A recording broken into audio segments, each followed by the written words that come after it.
नमस्कार।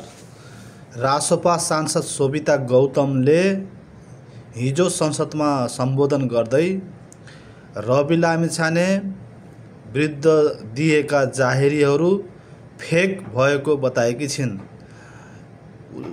उजुरीकर्ताहरूले नै अहिले सामाजिक सञ्जालमा आफूहरूले रवि लामिछाने विरुद्ध जाहेरी नदिएको तर प्रहरीले आफूहरूको नाम पहिलो पृष्ठमा पहिलो प्राथमिकता राखेकोले हामी रवि लामिछाने विरुद्ध कुनै पनि जाहेरी दिएका छैनौँ भनेर भनेका छन्।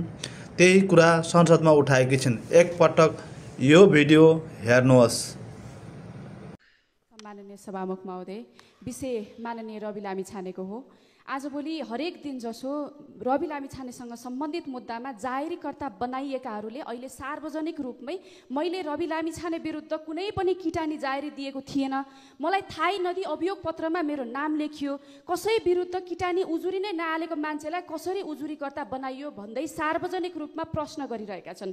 भोलि सम्मानित अदालतमा यो विषय प्रवेश भई आफ्नै ढङ्गले निराकरण होला नै, तर सामाजिक र राजनैतिक वृत्तमा राज्यले कृत्य जाहेरीको निर्माण गरी एकजना उदाउँदो राजनीतिक नेतृत्व विरुद्ध फौजदारी मुद्दा खडा गरेको कुरा गम्भीर चासोको रूपमा आएको छ। सभामुख महोदय, शक्ति दुरुपयोग आफैमा संविधान विपरीतको कार्य हो र जब सत्ता र शक्ति राजनीतिक प्रतिशोधको साधन बन्छ त्यो संस्थागत भ्रष्टाचारको चरम रूप हो। सभामुख महोदय, पक्राउ पूर्जी बिना गरिएको पक्राउ, पूर्वाग्रह पूर्ण अनुसन्धान र बिना किटानी जाहेरी अभियुक्त बनाउने कार्य यी सबै मानव अधिकार सम्बन्धी राष्ट्रिय र अन्तर्राष्ट्रिय कानुनहरूको गम्भीर उल्लङ्घनहरू हुन्।